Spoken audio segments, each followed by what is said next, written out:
Welcome to Outa Space, International Arts and Class Struggle Podcast.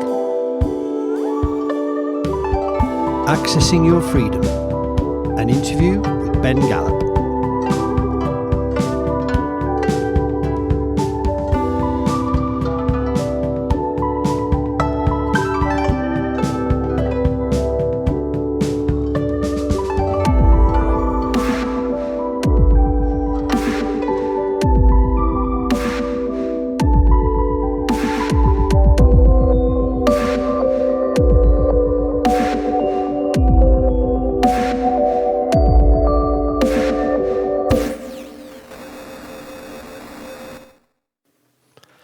Hello, I'm Rob McDonald and I am your host for Outer Space International Arts and Class Struggle podcast. This podcast is part of a series of podcasts that we are doing related to the historical memory of the Spanish Civil War, particularly the Solidarity Park project. So we're going to be talking to lots of artists involved in that project. What are their reasons to be involved? How do they see the fight against fascism and the far right today? But also their general political outlook, and touching on many of the questions that the podcast normally talks about.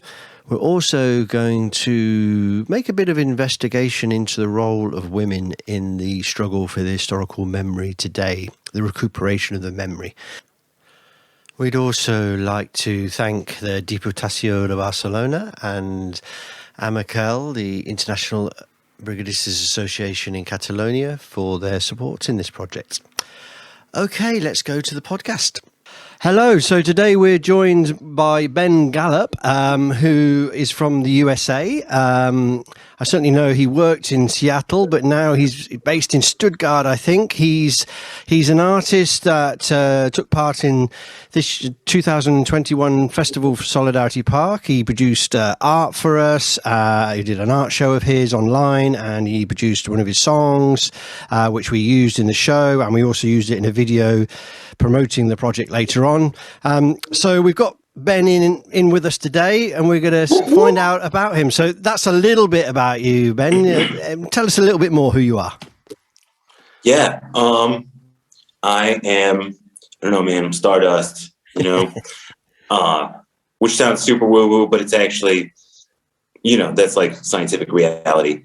And I think who I am and my view of the world and my art, find the wonder in normal things. And so, yeah, I'm a school librarian these days. And I just I was going to move back to my beautiful hometown of Cleveland, Ohio. But then I decided I wanted to go on a great adventure. So here I am teaching and librarianing in Stuttgart, Germany. Okay, that's an interesting adventure. I know you a little bit, and you're definitely a bit of a character, I think. But going on an adventure to be a librarian, that's an interesting choice. Totally. I never thought being a teacher or a school librarian would get me a job on the other side of the world, but here I am. Yeah, cool, man. So tell us a little bit about your art. You produce music and you produce image art. Give us an outline of who you are in that regard. Right on. So I guess art and creativity is just something that's been always part of my life. I grew up in an art gallery, not a super fancy bougie art gallery, but it's just like part of the house was a place where people could come get their pictures framed. And my dad had his screen prints and his weird photos hanging up, and his friends' art, all kinds of ceramics and stuff. So I've just always been around art and artists and music. And I was really lucky, even though neither of my parents have a college degree. I grew up around a ton of books, and they're hella smart people. And so it's just, I don't know, it's kind of like the soil I grew up in, And when I was a kid, I was always into adventures and making pictures, my imagination. And I had parents that really supported this, which, is the thing that kids do, most kids, given the opportunity and the materials and some things to feed their imagination. But I was fortunate enough to have parents who didn't squash that. They supported me all through it. And then yeah, it's just something I've always done to explore myself and kind of to survive and to deal with feelings and existential angst and stuff like that.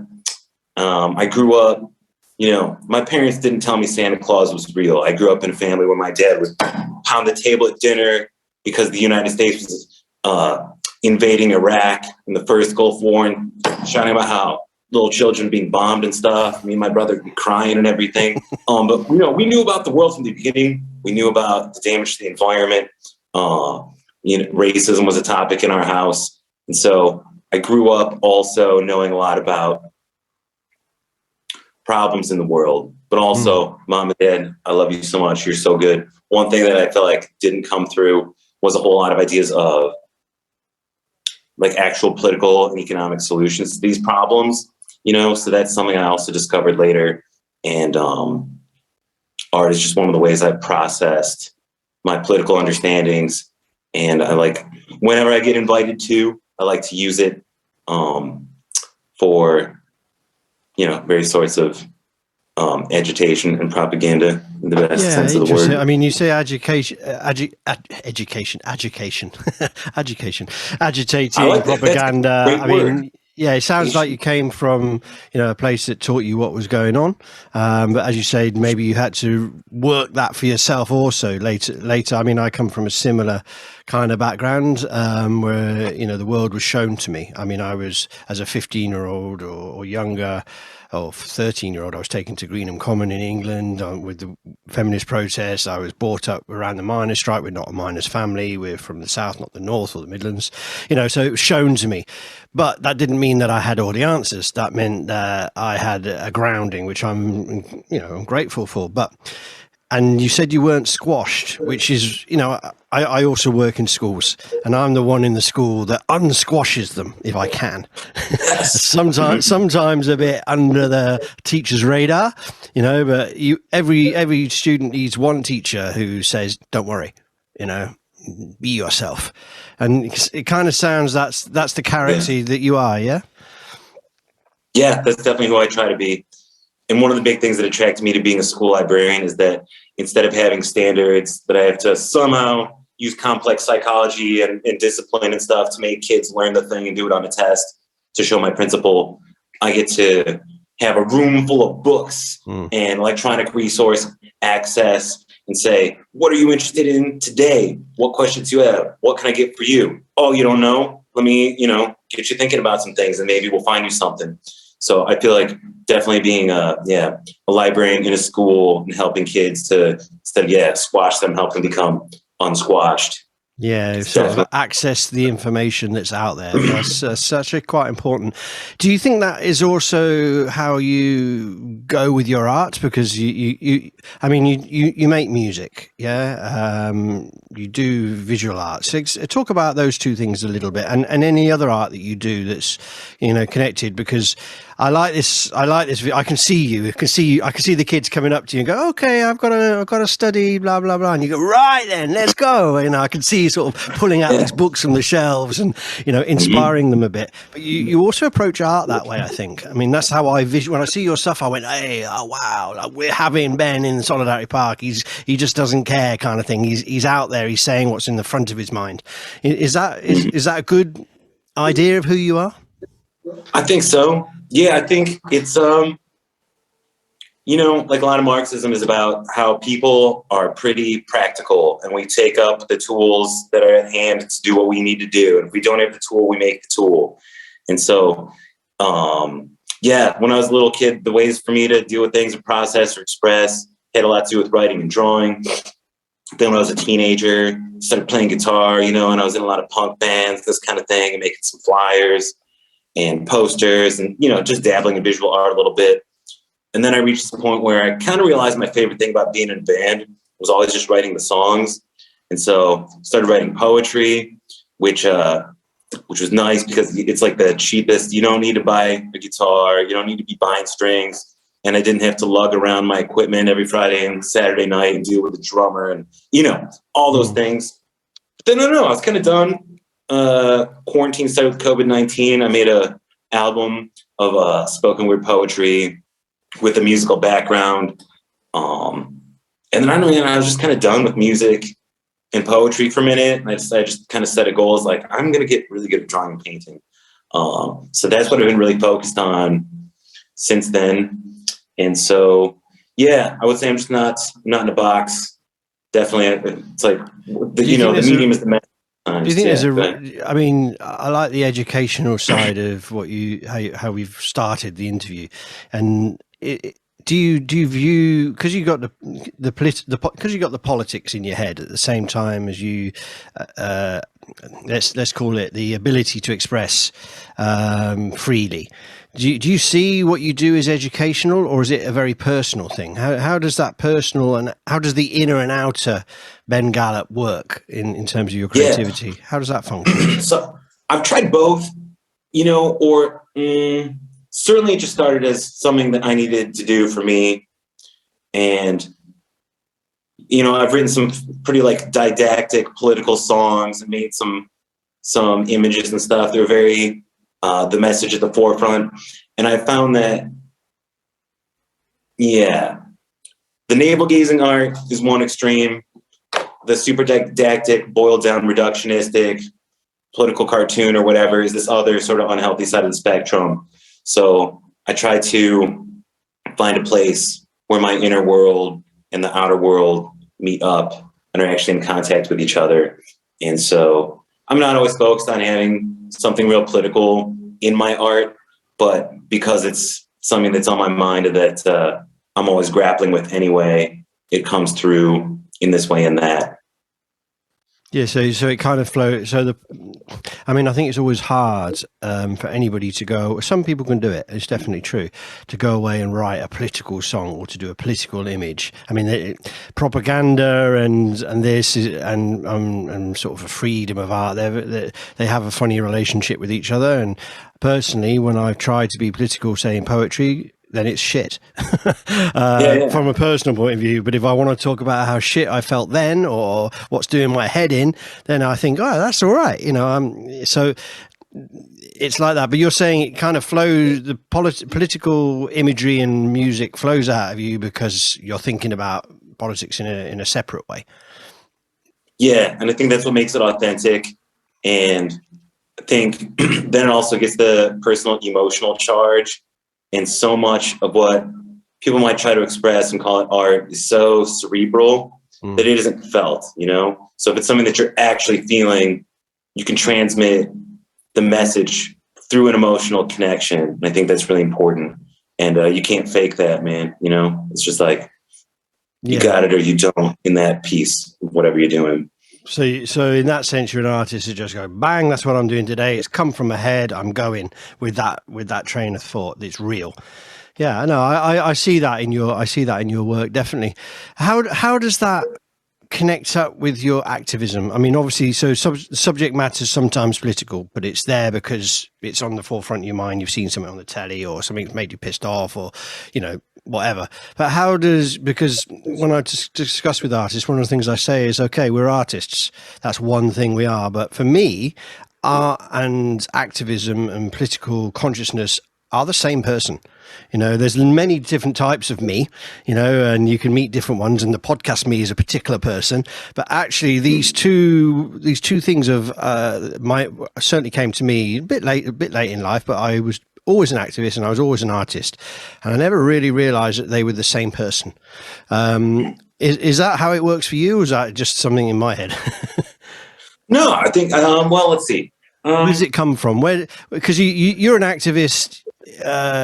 Generally anyway, aren't you? I mean, you're not an art activist, like, you would be doing broad activism in different campaigns and stuff like that. Yeah, I'm correct. Yeah, I know. Yeah. So how do those two marry and live together in your head? Well, it depends very much on the concrete situation I'm in, because there've been times where I've been working on campaigns. People are like, hey, can your band play this fundraiser? Yeah. Yes. Can you do a poster for this? Yes. I just had someone ask me to do a political cartoon for a magazine. Yes. Love to do that. And a lot of it's very circumstantial, or it's Solidarity Park. Yes, I would love, how can I help? Yeah, it's just me. and it depends on what I'm going through. Or, when I was a little kid, I wanted to take care of the world, so I pick up garbage and stuff like that. Maybe that's not super artistic, but there's certainly an aesthetic element and, a political element there. And then later on, I got involved in the socialist movement. And then, my teaching career actually started my first week of work as a teacher. We were on strike, which was awesome. But it's always something, but it's very circumstantial. Like the actual conditions I'm living in. For example, I'm in Germany, and I'm not as a foreign worker. I'm not interfering with the national politics of Germany or anything like that. But yeah, it also depends on what I'm going through inside, because sometimes I have some real despair, and I'm like, man, yeah, like really, climate change is just going to annihilate most of humanity. There's nothing we can do about it. And then other times, I get some idea in my head, or I read something, have a conversation that makes me feel more hopeful, or even just like, it's better to die on your feet than live on your knees, stuff like that. I would say it's don't have a system of it in my head. It's just kind of, yeah. So, I mean, so one of the things that the podcasts deal with is how we organize as artists, and should we see ourselves as artists or just whatever our day job might be? Now some of us for short periods of time, we can be a working artist, and that's another complication, and how capitalism alienates us, and how working for money, for example, with our arts is often a real big complication. I mean, for somebody with the mindset that you have, how do you go about that? You're very happy to be a librarian, which has an artistic element to it, I'm sure, and you'll earn your money there, and you'll keep it separate from your artwork? Or do you have an ambition at times that maybe the artwork could bring you a living? That's one question. The second question would be, okay, so how do you organize if you're going to be an artist? How would you approach those questions? Yeah, so that's something I'm thinking about right now, because while I love being a school librarian, as far as jobs go, I feel hella lucky. And I'm at a private school at this moment, but most of the time, the only reason I've had healthcare, been able to see a dentist living in the US is because I had a relatively speaking, good union to work for and everything. So yeah, I've always thought this, I've got a few months off every year. If we add up all the holidays, I could do this until I'm 70 years old or whatever. But I just think I could contribute more, and I would enjoy life more and have more freedom if I found a way to make a living as an artist. I would be quite happy to do that. And I am thinking about that right now, and I don't know how I'm going to do it. But yeah, somehow. It's not straightforward, and I think that's one of the problems, it's not a question of talent. You clearly have that. It's a question of whether you can mold yourself either to the existing situation, and therefore you stop losing all this energy that you've got, I would think would be suppressed, and that would be a difficult thing. And then it comes back to this question of not being able to be subtle in your art, and it wouldn't be real anymore. And then if you're going to do what you're really going to do, it's not a fluke if you make a living out of it. You have to be like super, you have to hit some vein, that you get a lot of followings, and then from that you have to be a bit of a business person. And I think I think the word crisis is good for many artists, because many artists do not work as the artist person, but they are constantly driving for that. And for me, it's one of the agonisms of being under a capitalist economy, that actually you can never get out of this fucking straitjacket. You can see what you'd like to be, but you actually, to be it, is not there on offer. I mean, is that a feeling that you struggle with or you think about? Yeah, no, and absolutely. Because I'm also the kind of person where if I was trying to make art for a market, if I was like, all right, what's selling right now? Like, what's the fucking point? I might as well be making widgets for someone else. You know what I mean? It doesn't even matter. So yeah, I've been thinking a lot about what do I want to make?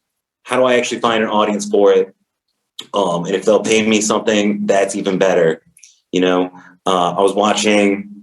So here's a couple for anyone else. It's probably a lot of people who are listening to this who are dealing with the same question, like, damn, how could I just be a professional artist? Oh man, there's some professional artists. Okay, so here's a couple ideas I'm chewing on. One is people with like marketing research teams, they can figure out what mainstream culture wants and what people are going to buy, and they can organize cheap labor in neo-colonial countries and means of production, and they can make that shit way cheaper and better and advertise it better than any of us individuals can. That's not our market. What we can do is make what we actually want to make, find the small, however big it is, audience of people that want what we got. And you can say, hey, I got this thing. You can have it if you want it. It'd be pretty cool if you would, put some money on my Patreon or something. And just this idea that instead of trying to produce the market, you get to do what you authentically want to do.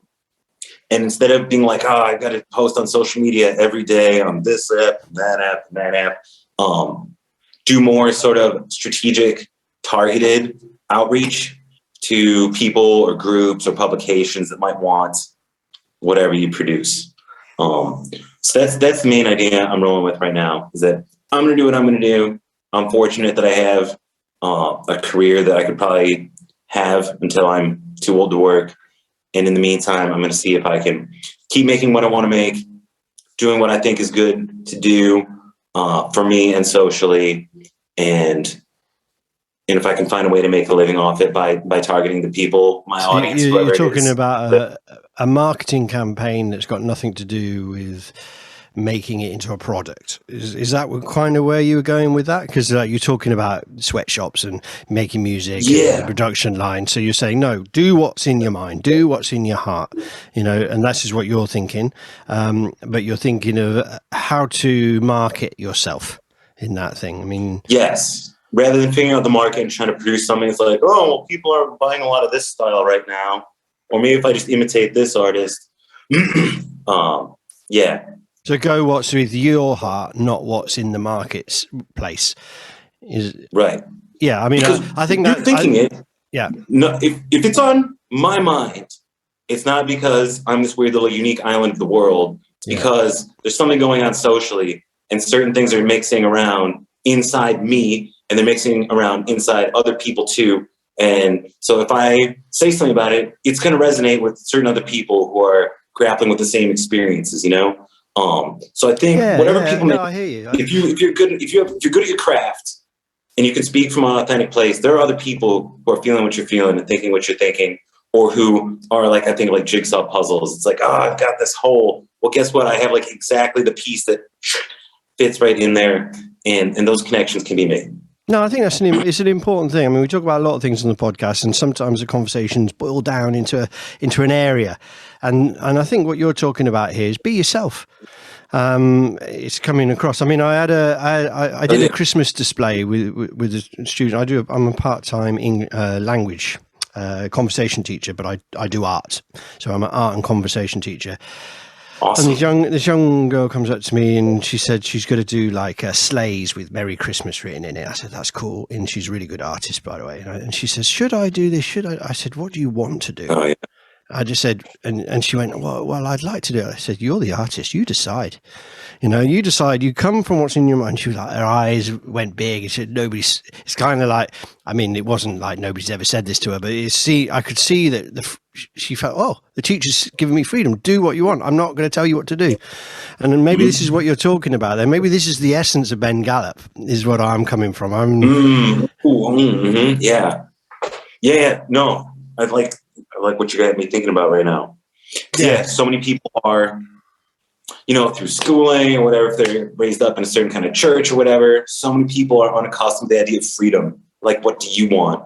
And even I, as kind of like free of a home life I had as a little kid, it's kind of like some revolutionary shit sometimes when I'm by myself being like, wait, Ben, what do you want? It's like you're shooting all over the place and you're trying to figure out what is good and what is right. But it can be really hard to sense what you want. And it's super powerful when some kind of mentor or teacher redirects you to yourself and you can say, yeah, wait, what do I want? And if you don't know, then you can start experimenting.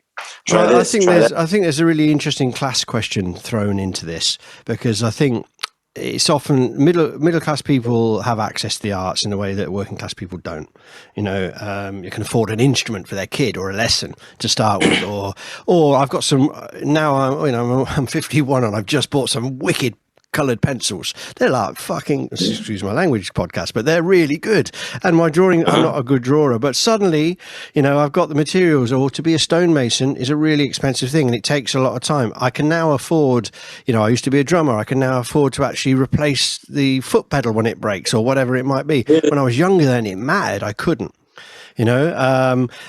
And I think there's an interesting question, because a lot of access to the arts it does have a middle class thing, and I'm not anti-middle class here. I'm just saying that they get the access easy enough. So this, who could I be? What could I be? Is something that's sort of allowed for them, because they're going to be entrepreneurs. They're going to have this space.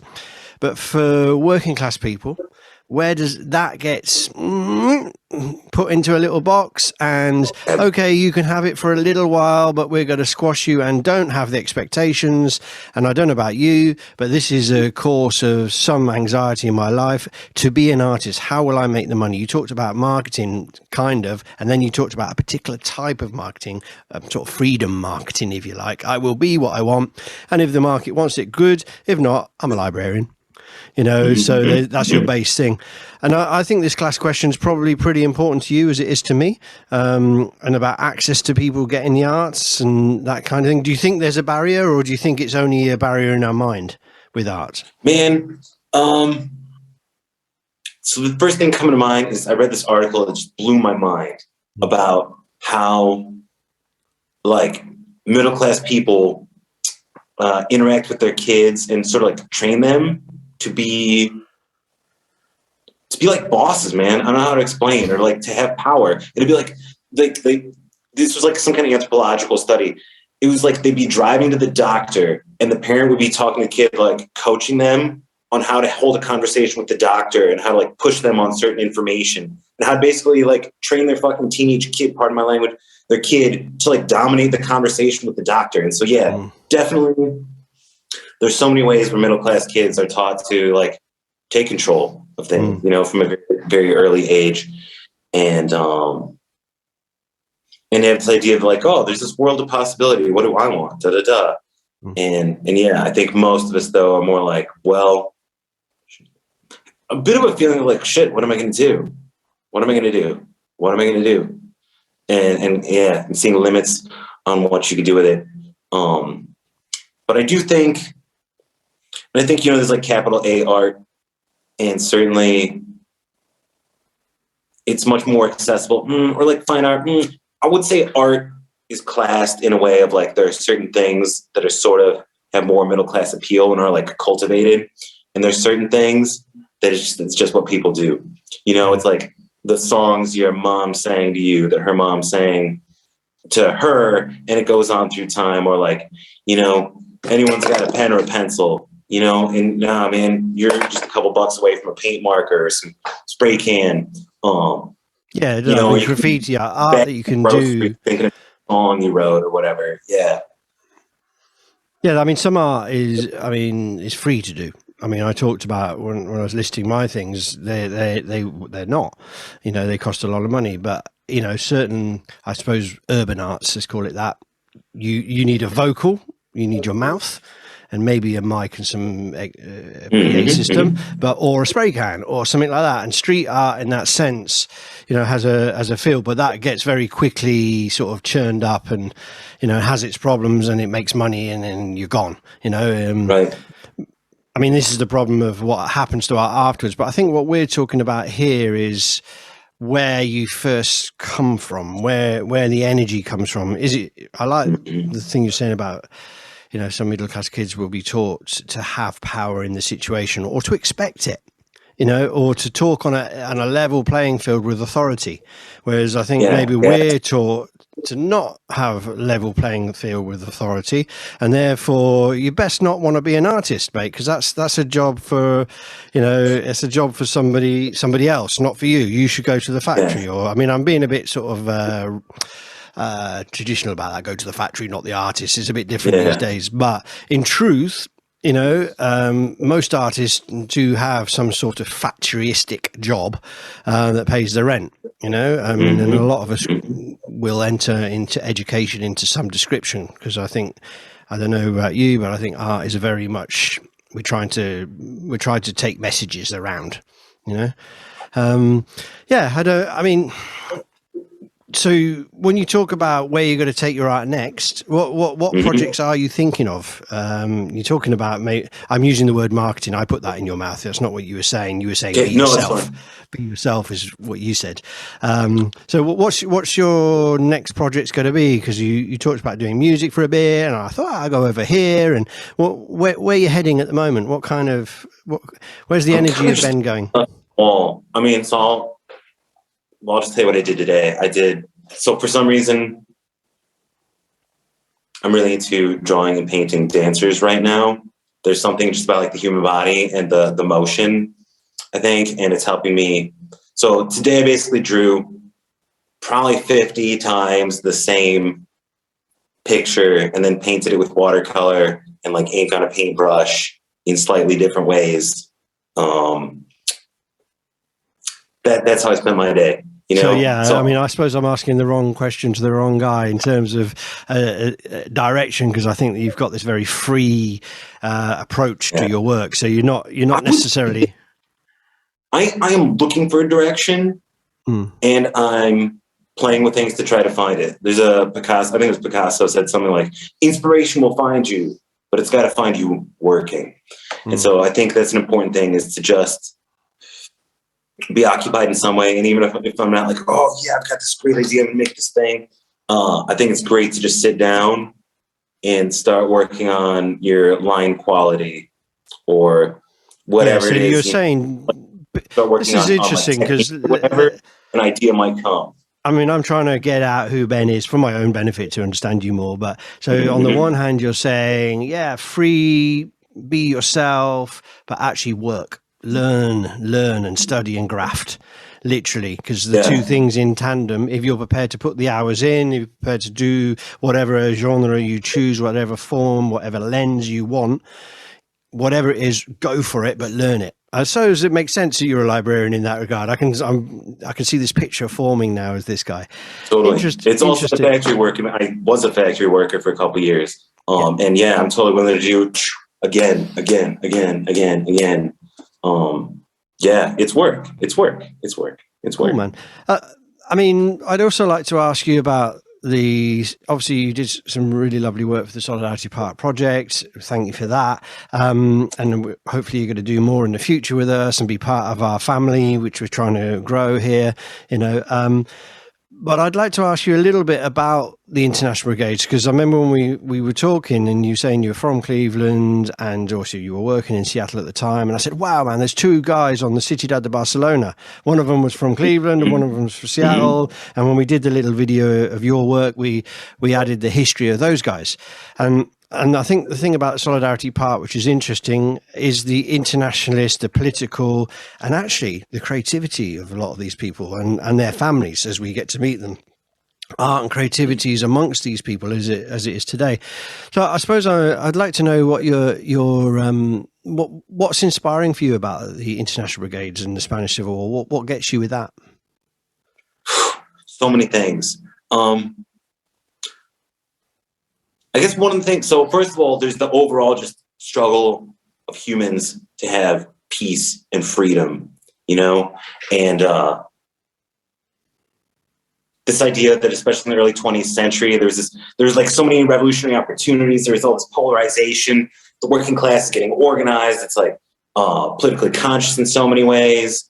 And there's this backlash of fascism across Europe. It's just such a powerful time to think about. It strikes me emotionally, I guess, in a big way. And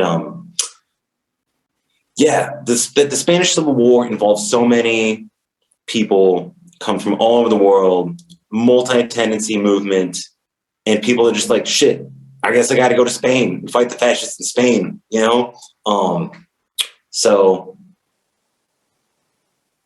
It's such an inspirational struggle and ultimately didn't end well. But there's a lot we can learn from it. And I think especially at a time right now where the left is being really tested by events and, some of the current situation is novel in so many ways. And a lot of the left groups can't stand the heat, whether their politics being tested and causing splits in the organization or the organizational form itself that they were using couldn't stand the heat, couldn't stand the impact of events. And so there's this kind of destruction going on right now. There's a breaking down of the structures that have been used for a long time. There's an opportunity to come together in new ways and be creative. And I think a lot of my ideas of the international brigades are ways of people coming together in new ways to like realize this vision, I think that's it's interesting because a little plug for the future for the podcast, because we're doing this series 4 now, which there's an evolution of these podcasts, and it's very much about the project, the civil war, and the artist, and some specialist subjects. But series 5, I really want to go into this question of, okay, what do we do? Let's do it. Change in society and creativity. Where do those two go together? And the idea of an organizational form, or method is often seen as something that somebody wrote, or what you do is never seen as a creative problem. The releasing of the creative and I think you and me probably see eye to eye on this, because we're probably a pain in the arse in the meeting, aren't we? Because we'll go, well, no, let's do it different. Oh no, we've always done it this way, comrade. And it's like, and we'll find that in our trade union, in our little left groups, wherever we might go. I imagine the artist personality, although it's not always like that. There's a lot of dark and different types of personalities within artists, but the idea of using creativity to be new, to be fresh, I think maybe that's something that you and me have in common. I think that's what you're talking about here, isn't it? And talking about the international brigades coming from all over, all sorts of characters from all sorts of backgrounds with a common cause. Maybe that's what I think that's a lesson we need to take from them. So, as an American as well, you're not there anymore, but as an Englishman looking at America, you sometimes have to go, fuck you, because it's an extreme in many ways. And Trump, I think that was an experience and a half, no? To have a warning of the far right. We got Boris Johnson, he's an old Etonian dickhead. We're kind of used to them over the last 60, 70 years. But Trump was a little bit different, a little bit of a different warning about the far right. So, any take on that to round us up? I don't know, man. I know an American, but the more I think about it, the more I see it, I think the less I feel I really understand it. I do think that Donald Trump he intentionally spoke to a lot of, hateful ideas to a lot of people who are like pretty well armed. And I think it's very cynical. Not that he really loves conservatism. I think he loves, doesn't love anything. He loves himself, he to boost his company, it's all about him. And that's kind of what made him dangerous, actually, to a lot of the ruling class too, is they need a president who's going to be a team player, kind of for team bourgeoisie. And Trump was doing some things that benefited them, but he's not a team player. He's there for Team Trump, Yeah. But then it's the genie's out of the bottle, man. I don't know if you saw the news that during the interview the other day, he mentioned that he'd gotten the booster shot and the crowd booed him. So he's kind of created this monster that I feel like is overgrowing Donald Trump. And I think just in general, the far right movement is becoming more connected, certainly becoming more bold. And I think, we see that in Germany here too, with AfD. In fact, all over the world, there's this huge polarization going on. So this is an important lesson with the international brigades, internationalism, that we have to also pull together. Yeah. Well, yeah. Amen. And that's one of the things I like about your project too, is that it's such an international project. You got artists and people contributing from all over the world. And it's sort of, what's the word? It's kind of it's symbolic on many levels. I feel like in the International Brigade, it's not just the product, but the process is really awesome. Yeah, I mean, what we're trying to do is we're trying to bring the local and the international together. We're trying to push towards the youth. We're learning historical memory. We've got an actual monument that we're building to an actual event. But fundamentally, the project is about getting organised and fighting the far right today, because that's the real way to celebrate the lives of the people who died. You know, and if it was me on that boat, that's what I would want. I wouldn't necessarily want a stone statue, which they're getting one. I'm actually building it right this second. Well, not literally this second, but tomorrow morning I'll be on site. But I think the real memory is in action, and I think you're playing a part in that as well, Ben. And thanks a lot for coming and giving us a little bit of insight into who you are and your piece of the puzzle. And look forward to working with you more in the future. Excellent. Yeah, thanks. Really appreciate being here. I hope some people who aren't familiar with you or this project, but are familiar with me, will be like, oh, Ben did an interview. And then they'll learn about your project, this project, and hopefully we'll get some more supporters. Cool, man. Okay, well, take care now, and I'll see you soon, okay? All right. We hope you enjoyed the show. If you have something to say to us, then join our Facebook group or contact us at outaspace.com. That's outa-space.com. See you soon.